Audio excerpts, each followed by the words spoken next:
Bismillahirrahmanirrahim. Dear student, this is first lecture on data science for finance. Introduction to uh, data science for finance. तो इसमें इस पे आज हम बात करेंगे कि data science for finance data science का और फाइनेंस का आपस में क्या। तो आज जो हम डिस्कस करेंगे वो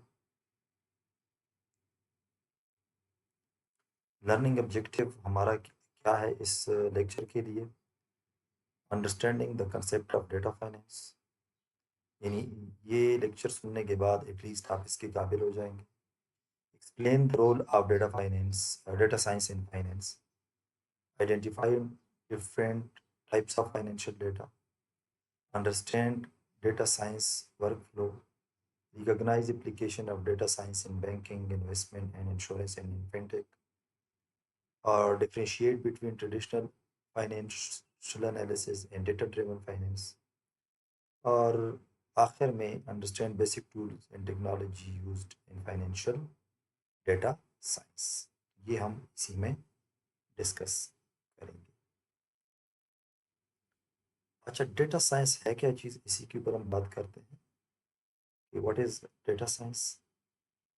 data science is an interdisciplinary field that combines, यानी ये एक फील्ड नहीं है, ये मल्टीपल फील्ड्स को आपस में कंबाइन करता है।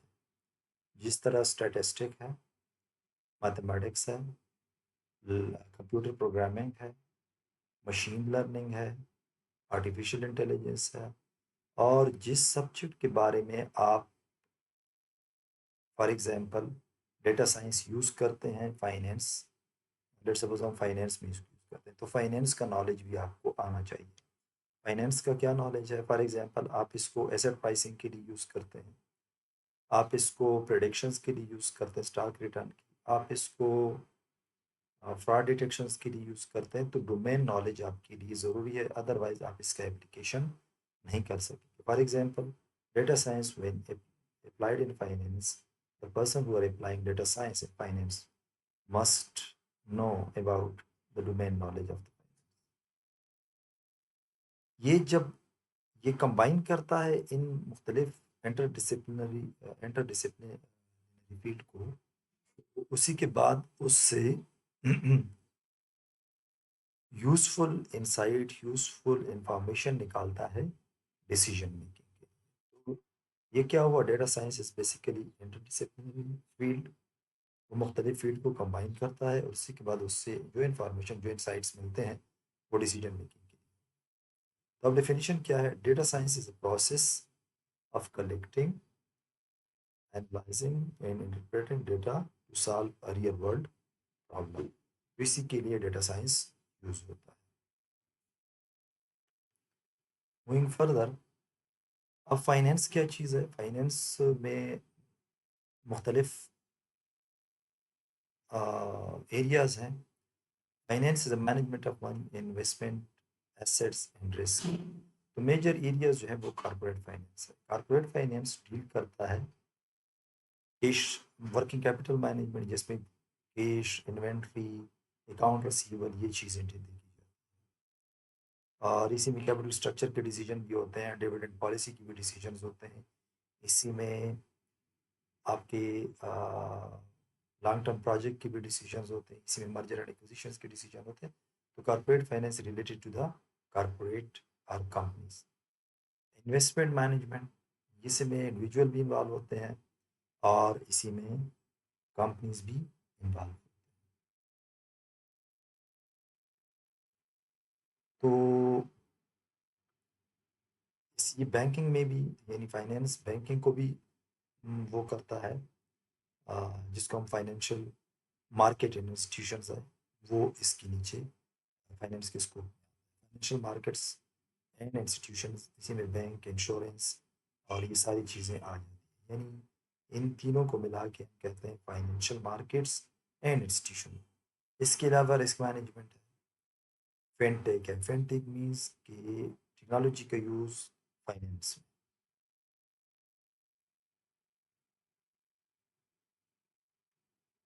अब हम what is data science in finance, तो हम इसको डिस्कस करते हैं। डेटा साइंस इन फाइनेंस जो है वो कि आप फाइनेंस में डेटा साइंस को कैसे यूज़ करेंगे। इसी में बिग डेटा, इसको हम बाद में डिस्कस करेंगे। ये बहुत लार्ज डेटा जब आपके पास आ जाए, जिसको ह्यूमनली पॉसिबल ना हो, आप उसको छोटे सॉफ्टवेयर के साथ भी नहीं कर सकते, तो इसको बहुत सारे इंफॉर्मेशन आपके पास होते हैं, तो ये जब फाइनेंस में यूज़ करेंगे तो इसको डेटा साइंस इन फाइनेंस करेंगे। स्टैटिस्टिकल टूल्स यूज़ करेंगे, जब आपके पास डेटा बहुत बड़ा है तो नॉर्मल स्टैटिस्टिकल टूल्स काम नहीं करते, फिर मशीन लर्निंग में बंदा आ जाता है। अगर डेटा मुनासिब है तो फिर स्टैटिस्टिकल टूल्स काम कर लेते हैं, इवन एक्सेल भी काम कर लेते हैं।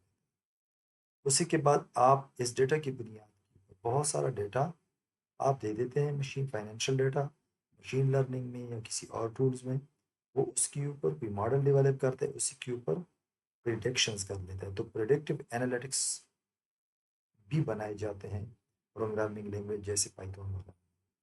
और आर्टिफिशियल इंटेलिजेंस, इनका जब आप यूज़ करेंगे to improve financial decision forecasting, तो इसको हम कहते हैं डेटा साइंस इन फाइनेंस। यानी डेटा साइंस इन फाइनेंस पर क्या हुआ कि data science in finance refer to use big data, statistical model, machine learning, predictive analytics, artificial intelligence. ये यूज़ करने के बाद क्या होगा, to improve financial decision and forecasting, तो इसको हम कहेंगे डेटा साइंस इन फाइनेंस। उसके बाद आता है why data science is important in finance. ये अहम क्यों है?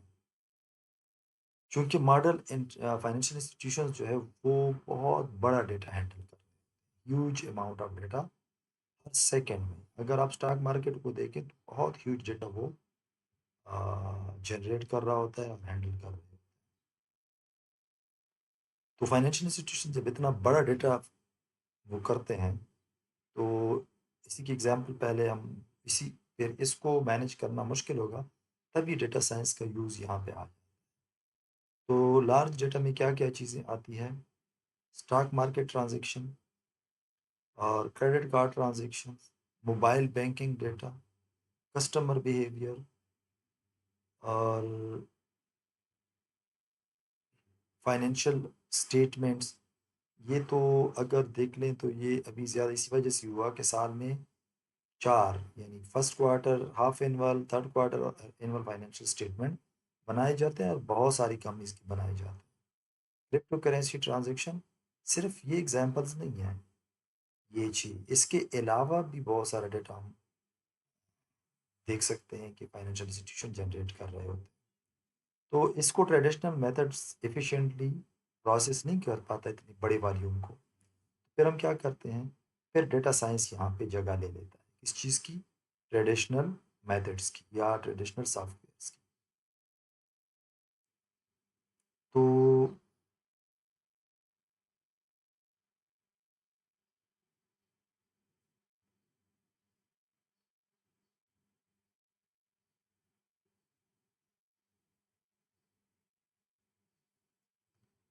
अच्छा, अब इसी में क्या है, डेटा साइंस क्या कर लेता है, फ्रॉड डिटेक्शन में यूज़ होता है। ये अब हम आगे हम देखेंगे कि फ्रॉड डिटेक्शन में सॉफ्टवेयर ये डेटा साइंस कैसे हेल्प कर लेता है। स्टॉक प्राइस की प्रिडिक्शन में ये हेल्प करता है।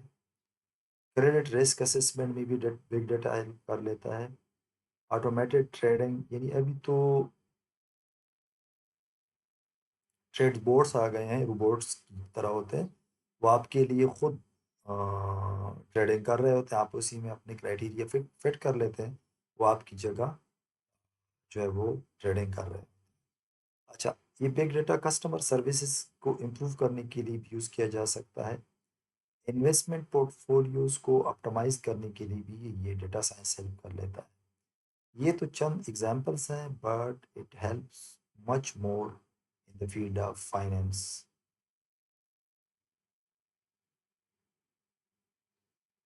अब हम देखें कि एवोल्यूशन ऑफ फाइनेंशियल एनालिटिक्स, तो ट्रेडिशनल में क्या एनालिटिक्स थे और अभी क्या है, इसी को हम चेक कर लेते हैं।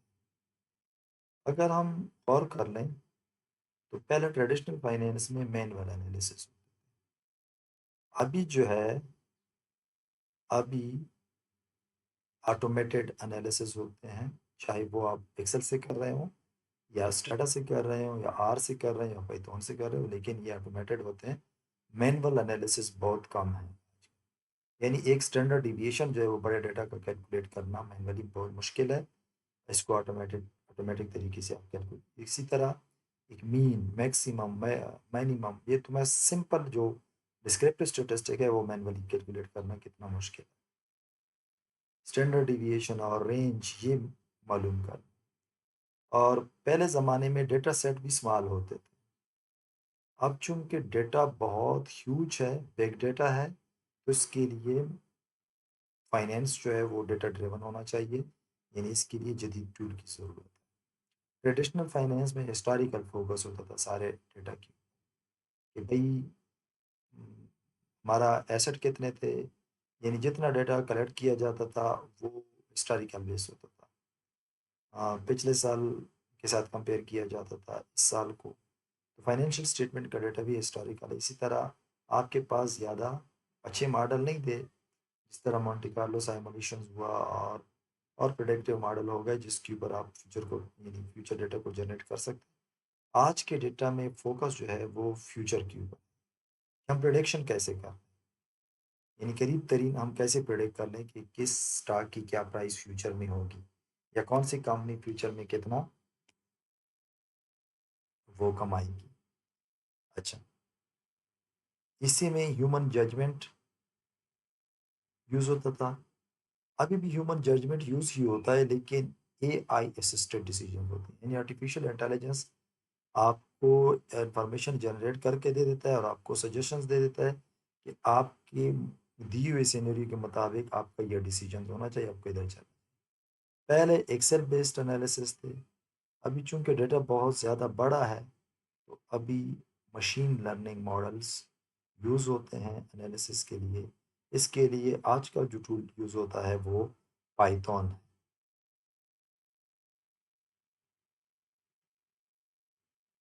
अच्छा, अब इसको थोड़ा सा हम देख लेते हैं कि ये इसी में जो स्ट्रक्चर डेटा होता है वो ऑर्गेनाइज्ड होता है। इसी की एग्जांपल अगर आप देख लें, बैलेंस शीट इसका एक एग्जांपल है, इनकम स्टेटमेंट एक एग्जांपल है बैलेंस शीट के अलावा, स्टॉक प्राइसेस एक एग्जांपल, फाइनेंशियल स्टेटमेंट का डेटा तकरीबन ऑर्गेनाइज, स्टॉक प्राइसेस का भी ऑर्गेनाइज होता है, बैंकिंग सेक्टर का भी ऑर्गेनाइज होता है। लेकिन बहुत सारी चीज़ें ऐसी होती है जिसका ऑर्गेनाइज नहीं होता। अगर आप ईएसजी का डेटा भी कलेक्ट करना चाहें ऑर्गेनाइजेशन का, वो भी ऑर्गेनाइज होता है, लेकिन प्री डिफाइंड फॉर्मेट में आपको न्यूज़ आर्टिकल नहीं मिलते, और सोशल मीडिया के पोस्ट आपको ऑर्गेनाइज खुद करने पड़ेंगे, ऑडियो रिकॉर्डिंग भी आपको खुद ऑर्गेनाइज करनी पड़ेगी, कस्टमर के रिव्यूज़ भी ऑर्गेनाइज नहीं होते। तो ये बहुत ज़्यादा अगर हो जाए तो इसको ऑर्गेनाइज किया जा सकता है, क्योंकि कुछ पार्शली सेमी स्ट्रक्चर डेटा होता है, जिस तरह एक्सएमएल के, ये जो ईमेल्स वगैरह के फाइल्स होते हैं, जेसॉन फाइल्स या ईमेल्स, ये सेमी स्ट्रक्चर्ड होते हैं। इसको आप अरेंज कर सकते हैं किसी न किसी तरह, डेट मॉडिफाइड के थ्रू, मुख्तलिफ उसके थ्रू आप इसको मैनेज कर सकते हैं।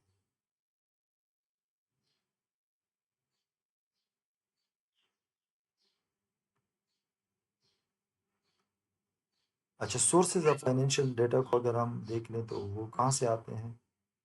कुछ तो कंपनी के इंटरनली जनरेटेड होते हैं, कंपनी की ईआरपी सिस्टम आपको इंफॉर्मेशन देता है, अकाउंटिंग सॉफ्टवेयर से भी होते हैं, कस्टमर के मुख्तलिफ डेटाबेसेस होते हैं, वहाँ से आपको इंटरनल डेटा मिल जाता है कंपनी के अंदर। यानी ये जो डेटा है ये कंपनी की इंटरनल जनरेटेड है।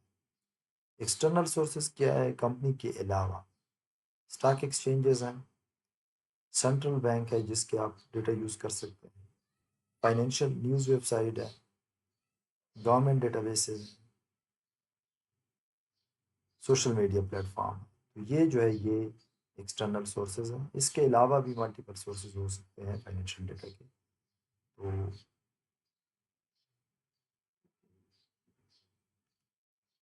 अच्छा, data science work flow in finance, तो हम क्या कैसे इसको करेंगे?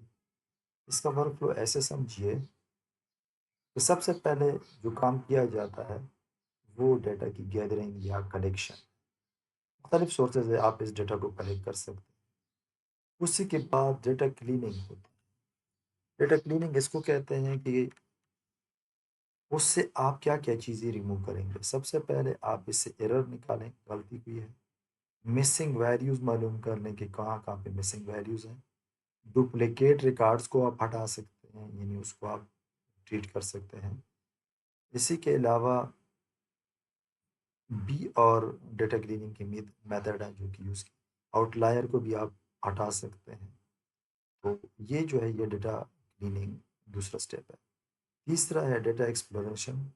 इसी में पैटर्न एंड ट्रेंड्स को अंडरस्टैंड करें, जिसको डेटा माइनिंग कहा जाता है।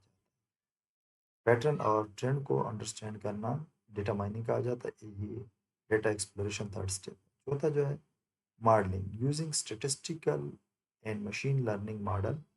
ये मॉडल यूज़ करके आप क्या कर सकते हैं, इससे कुछ रिजल्ट निकाल सकते हैं। उस रिजल्ट की बुनियाद के ऊपर आप क्या करेंगे, प्रेडिक्शन करेंगे। क्या करेंगे, प्रेडिक्शन करेंगे कि फॉर एग्जांपल स्टॉक प्राइसेस किधर जा सकते हैं, किस कंपनी की किस कीमत में जा सकते हैं, आगे ये कितना रिटर्न देंगे। ये आप यानी एज एन डेटा साइंटिस्ट कर सकते हैं। विजुअलाइजेशन इस तरह होता है कि presenting result using charts and dashboard. ये जब आप रिजल्ट निकाल लेते हैं उसी के बाद डेटा साइंस के थ्रू आप क्या कर सकते हैं, उसके चार्ट्स मालूम कर सकते हैं, उसको डैशबोर्ड्स बना सकते हैं, उसी में आप प्रेजेंट कर सकते हैं। तो अब आखिर में जो है, जब इससे आपको कोई इन्फॉर्मेशन मिल जाए, जो इंसाइट्स आपको मिले, वो फाइनेंशियल डिसीजंस के लिए क्या किए जाते हैं, यूज़ किए जाते हैं। तो डेटा फ्लो कैसे हुआ, data collection, cleaning, exploration, modelling, visualisation और डिसीजन मेकिंग।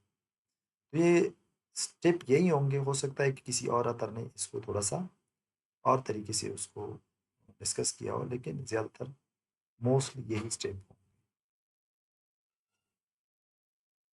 अब आ जाए application of data science in finance, इसको हम डिस्कस कर लेते हैं। बैंक फ्रॉड डिटेक्शंस के लिए पहले हम इसको डिस्कस करते हैं। बैंक जो है वो मशीन लर्निंग यूज़ करता है सस्पिशियस ट्रांजेक्शन्स को। सस्पिशियस ट्रांजेक्शन्स क्या होते हैं कि फॉर एग्जांपल इफ कस्टमर, अच्छा, सस्पिशियस ट्रांजेक्शन्स को मशीन लर्निंग के थ्रू डिटेक्ट किया जाता है। If a customer usually shops in Pakistan but suddenly make a purchase in another, the system flag the transaction, यानी ये unusual suspicious transaction. For example bank में wire transfer होते हैं मुख्तलिफ कंट्रीज़ को, लेकिन अगर एक ट्रांजेक्शन हाई रिस्क कंट्रीज़ को, केनिया, इथोपिया या कंबोडिया, ऐसे कंट्रीज़ में कोई ट्रांजेक्शन हो जाए, तो फिर सिस्टम आपको रेड फ्लैग बताता है कि भाई सस्पिशियस एक्टिविटी है, ये पैसे यहाँ पे ट्रांसफ़र हो गए हैं। तो बैंक इसको क्या करेगा, अनयूजुअल ट्रांजेक्शन को मशीन लर्निंग के थ्रू आइडेंटिफाई करेगा। क्रेडिट रिस्क एनालिसिस, यानी bank predict whether borrower will repay the loan और नॉट। तो इसमें इनकम यूज़ होता है, क्रेडिट हिस्ट्री यूज़ होती है, डेट रेशो और एम्प्लॉयमेंट स्टेटस। ये देख के क्या करेगा, आपको बता देगा, बल्कि इसका बाकी बैंकों का भी डेटा उठाएगा कि ये बंदा हैबिचुअल तो नहीं है, और इसकी क्रेडिट हिस्ट्री आपको बताएगी कि ये पैसे वापस करता भी है या नहीं करता। तो बैंक मशीन लर्निंग यूज़ करके क्रेडिट रिस्क एनालिसिस कर सकता है और इसका एप्लीकेशन पास या फेल। एल्गोरिथमिक ट्रेडिंग, मैंने बता दिया कि computer automatically buy and sell stock using algorithm. ये मैंने बता दिया कि आजकल लोग जो है वो यानी ट्रेडिंग बूट्स बनाते हैं, रोबोट की तरह काम करते हैं। वो आपकी जगह क्या करते हैं, उस बोर्ड्स में क्या होता है कि उसमें ये एल्गोरिथम होता है कि वो आपकी जगह बाय और सेलिंग कर लेता है, आप उनको बता देते हैं कि प्राइस यहाँ पे आ जाए तब सेल करना, यहाँ तक आ जाए तब परचेज़ करना। तो ये बेनिफिट क्या है कि वो फास्टर डिसीजन लेते हैं, उसमें इमोशंस नहीं होती और रियल टाइम एनालिसिस वो कर रहे होते हैं। इसकी यही जो फ़ायदे हैं एल्गोरिथम ट्रेडिंग के, तो वो आपको मिल जाते हैं। अब आप आ जाएँ कि एप्लीकेशन ऑफ डेटा साइंस। अच्छा, वीसी में पोर्टफोलियो मैनेजमेंट में भी आप डेटा साइंस को यूज़ कर सकते हैं। यानी डेटा साइंस हेल्प इन्वेस्टर कि उसका पोर्टफोलियो और डाइवर्सिफाई कर लें, उसका रिस्क कम से कम कर लें और उसका रिटर्न मैक्सिमाइज़ कर लें। तो पोर्टफोलियो की ऑप्टिमाइज़ेशन भी इससे की जा सकती है डेटा साइंस से। कस्टमर एनालिटिक्स यानी कस्टमर का डेटा गैदर किया जाता है, वो डेटा मशीन लर्निंग के थ्रू प्रोसेस किया जाता है, वहाँ से उनके बिहेवियर का पता चल जाता है। फिर जो फाइनेंशियल इंस्टीट्यूशंस होते हैं उसको पर्सनलाइज्ड प्रोडक्ट ऑफर करते हैं कि फॉर एग्जांपल आपका लोन इस तरह का होगा या आप क्रेडिट कार्ड यूज़ करेंगे तो आपको हम ये टर्म्स एंड कंडीशन देंगे। इसी के अलावा उस बिहेवियर की बुनियाद के ऊपर मार्केटिंग इम्प्रूव की जा सकती है और कस्टमर रिटेंशंस को भी आप इंक्रीज कर सकते हैं if you use machine learning या data science in finance. Insurance जो है, इंश्योरेंस कंपनीज भी जो होती हैं वो भी क्या यूज़ करेगी, वो इंश्योरेंस कंपनीज जो है वो प्रिडिक्टिव मॉडल यूज़ करती है कि फॉर एग्जांपल इस एरिया में हम अपने क्लेम तो दे रहे हैं, यहाँ पे क्लेम की प्रोबेबिलिटी क्या है, यानी हमारे ऊपर पॉलिसी तो सेल कर रहे हैं लेकिन यहाँ पे क्लेम बहुत ज़्यादा आते हैं। एक रिस्क एरिया होता है, वहाँ पे लोग ज़्यादा हादसात का शिकार होते हैं, तो फिर वहाँ पे क्लेम की प्रोबेबिलिटी अगर हाई है तो फिर इंश्योरेंस कंपनी जो है या प्रीमियम हाई चार्ज करती है या फिर वहाँ पे रिस्क कवरेज नहीं देती। कस्टमर रिस्क कितना है, यानी जिसको आपने पॉलिसी दी है वो उसका सिक्योरिटी का रिस्क कितना है। प्रीमियम प्राइसिंग यानी अगर वहाँ पे कस्टमर हाई रिस्क एरिया में रहते हैं तो फिर ये हाई प्रीमियम चार्ज करती है अपनी पॉलिसी के लिए। तो ये किससे पता चलेगा, जब आपके पास ज़्यादा डेटा हो और सारी क्लाइंट का वहाँ पे जितनी भी प्रीवियस आपके हैं उनका डेटा देके आपको पता चल जाएगा कि ये हाई रिस्क एरिया है, यहाँ पे हमें क्या करना चाहिए। तो ये इंश्योरेंस कंपनीज जो है वो डेटा साइंस यूज़ करना करते हैं। बिग डेटा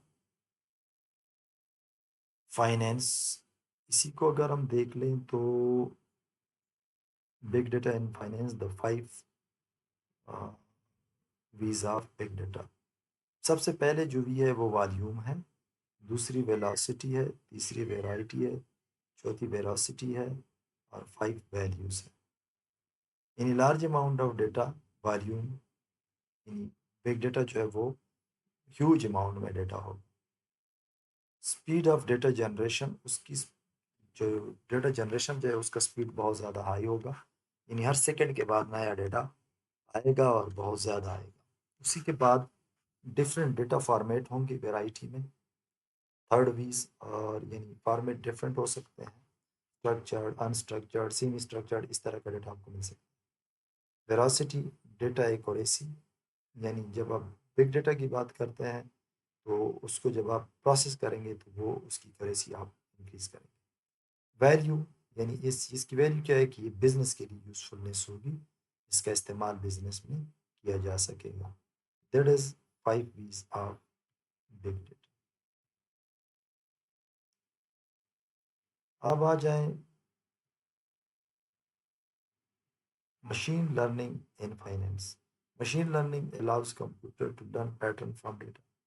यानी मशीन लर्निंग जो है वो कंप्यूटर्स कंप्यूटर्स के जरिए डेटा में पैटर्न को लर्न कर लेता है।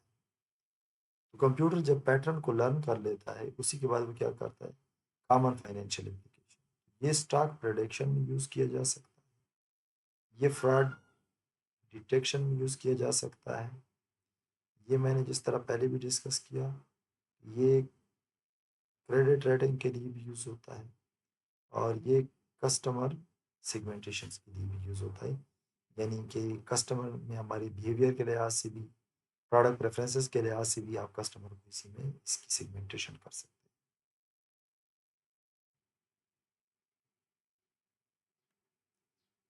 अच्छा, popular tools used in finance, तो उस पॉपुलर टूल्स को हम देखते हैं कि कौन कौन से हैं।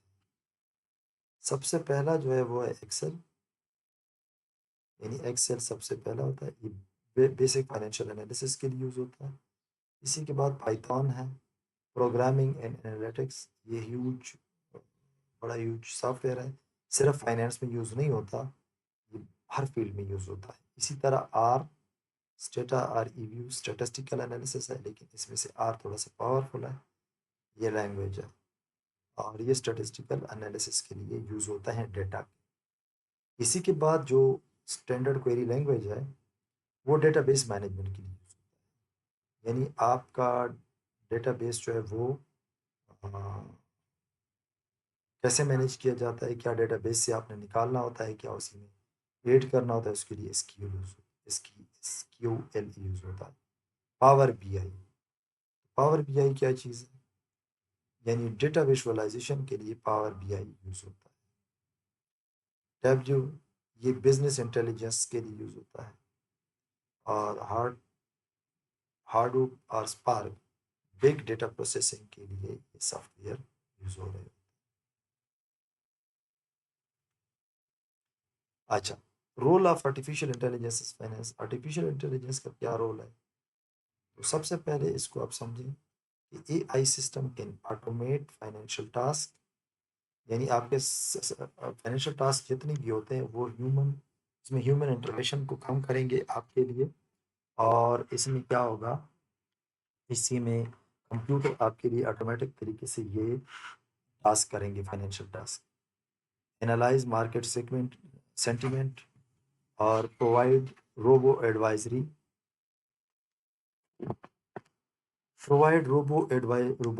एडवाइजरी सर्विसेज, यानी अब मैं जिस तरह कहा कि आपकी ट्रेडिंग बोर्ड्स होंगे जो कि आपके लिए ट्रेडिंग करेंगे, और इसी तरह एडवाइजरी सर्विसेज भी दी जा सकती हैं, और साइबर सिक्योरिटी को भी इम्प्रूव किया जा सकता है यूजिंग आर्टिफिशियल इंटेलिजेंस। अब आ जाए role of artificial intelligence in finance, इसी को हम देखेंगे।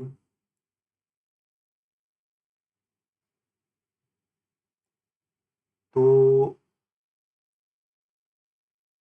रियल वर्ल्ड एग्जांपल्स अगर इसकी हम देख लें, तो जेपी मॉर्गन जो है वो एक सिस्टम यूज़ करता है, जेपी मॉर्गन चेस, वो एआई को फ्रॉड डिटेक्शन के लिए यूज़ होता है, और इसको लीगल डॉक्यूमेंट एनालिसिस के लिए यूज़ किया जा सकता है। दूसरा, Netflix style recommendation in banking, bank recommends product based on customer behaviour, ये तब मुमकिन है कि वो आर्टिफिशियल इंटेलिजेंस यूज़ कर। हाई फ्रीक्वेंसी ट्रेडिंग, यानी जो एल्गोरिथम्स है वो execute trade with milliseconds, यानी जितने भी ट्रेड हैं वो मिली सेकेंड के हिसाब से क्या होते हैं, एग्जीक्यूट होते हैं स्टॉक मार्केट के ऊपर और क्रिप्टो करेंसी में। ये सारा मुमकिन हुआ है किस वजह से, एआई की वजह से।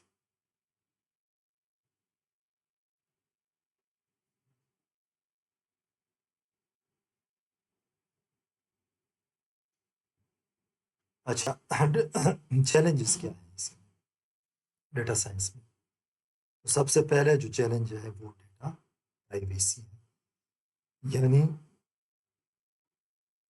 डेटा प्राइवेसी है, यानी फाइनेंशियल डेटा ज़्यादा सेंसिटिव होता है, जितना भी आप इसको एआई के थ्रू प्रोसेस करेंगे तो हैकर्स का चांस है कि उस तक एक्सेस कर लें। साइबर सिक्योरिटी रिस्क भी है, यानी फाइनेंशियल इंस्टीट्यूशन और टारगेट्स और हैकर्स, ये हैकर्स के लिए सबसे बड़े जो टारगेट्स होते हैं, प्राइम टारगेट्स, वो financial institution. Data quality issues क्या है कि poor data leads to poor decision, अगर डेटा उसी में क्वालिटी का कलेक्ट ना हो रहा हो तो उसी से क्या आएंगे, पुअर डिसीजंस आएंगे। एथिकल कंसर्न, ये डेटा क्वालिटी की एक एग्जांपल मैं दे दूं। अगर आप न्यूज़ के लिहाज से पाकिस्तानियों का डेटा, वो फेसबुक का आप उठा लें या यूट्यूब का उठा लें, तो उसमें ज़्यादातर जो लोग होते हैं वो फेक न्यूज़ या सुनी सुनाई हेयर से पे, यानी सुनी सुनाई बातों पे यकीन करते हैं। तो उस न्यूज़ को अगर आप के ऊपर आप अपना AI system machine learning train कर लें, वो आगे जाके आपको इसी तरह की अफवाहें दे सकता है, बजाय वो कि वो आपको सही डेटा के ऊपर सही डिसीजंस दे दे। तो poor data leads to poor decision. Ethical concerns क्या है? एआई बायस में क्रिएट अनफेयर लैंडिंग डिसीजंस, यानी पिछला जितना भी आपका डेटा है, फॉर एग्जांपल लैंडिंग, ये बहुत बड़ा इल्ज़ाम एक सिस्टम पे है कि यूएस में ब्लैक का जो लोन का एप्लीकेशन है और वाइट का जो लोन का एप्लीकेशन है, उसी में फ़र्क है। सिस्टम वाइट को ज़्यादा चांसेस होते हैं कि उनको लोन अप्रूव कर लें, और ब्लैक के रिजेक्शन के चांसेस हाई होते हैं। तो ये जो लैंडिंग डिसीजंस है, ये पिछले जो 22 डिसीजन लोगों ने किए हैं ना, उसी के ऊपर ट्रेन हो जाता है एल्गोरिथम, तो वो भी फिर बायस डिसीजन ही कर रहा होता है। रेगुलेटरी कंप्लायंस क्या है कि ये जो डेटा साइंस है, ये फिर किसी एक कंट्री का नहीं रहता, फिर ये डेटा ग्लोबल हो जाता है, फिर रेगुलेटरी कंप्लायंस इनके लिए मुश्किल हो जाता है, यानी फाइनेंशियल रेगुलेशंस जो होते हैं उसके साथ इनका कंप्लायंस मुश्किल हो जाता है, क्योंकि डेटा ग्लोबल है। होना तो ये चाहिए कि डेटा साइंस हो या तो बिग डेटा या डेटा साइंस या जितनी भी डेटा साइंस एंड फाइनेंस, इसको फाइनेंशियल रेगुलेशंस की ताबे बनाया चाहिए, और इसको फाइनेंशियल रेगुलेशन के साथ कंप्लायंस करना चाहिए। Future of data science in finance, तो इसके ऊपर हम बात कर लेते हैं। फ्यूचर इसका ये है कि बैंकिंग एआई ड्रिवन होंगे फ्यूचर में, ब्लॉकचेन के एनालिटिक्स आए होंगे, उसी के थ्रू लोग एनालिसिस कर रहे होंगे, फाइनेंशियल एनालिसिस। क्वांटम कंप्यूटिंग जो है ये बहुत बड़ी बला है, ये भी आगे इसका भी फ्यूचर है क्वांटम कंप्यूटिंग का। ये सेपरेट फील्ड है इसका, कंप्यूटर का। पर्सनलाइज्ड फाइनेंस होंगे, यानी जब हर बंदे का बिहेवियर ये स्टडी करेंगे तो उनके लिए उसी तरह के फाइनेंशियल प्रोडक्ट ये इंट्रोड्यूस करेंगे। ऑटोमेटेड इन्वेस्टमेंट एडवाइजरी होंगे, यानी लोग लोगों के पास नहीं जाएंगे बल्कि सिस्टम से पूछेंगे कि मुझे एडवाइस कर लो कि मैं किस स्टॉक में इन्वेस्ट करूँ। रियल टाइम रिस्क मैनेजमेंट होगा। तो ये फ्यूचर जो है डेटा साइंस का और फाइनेंस का इस तरह का।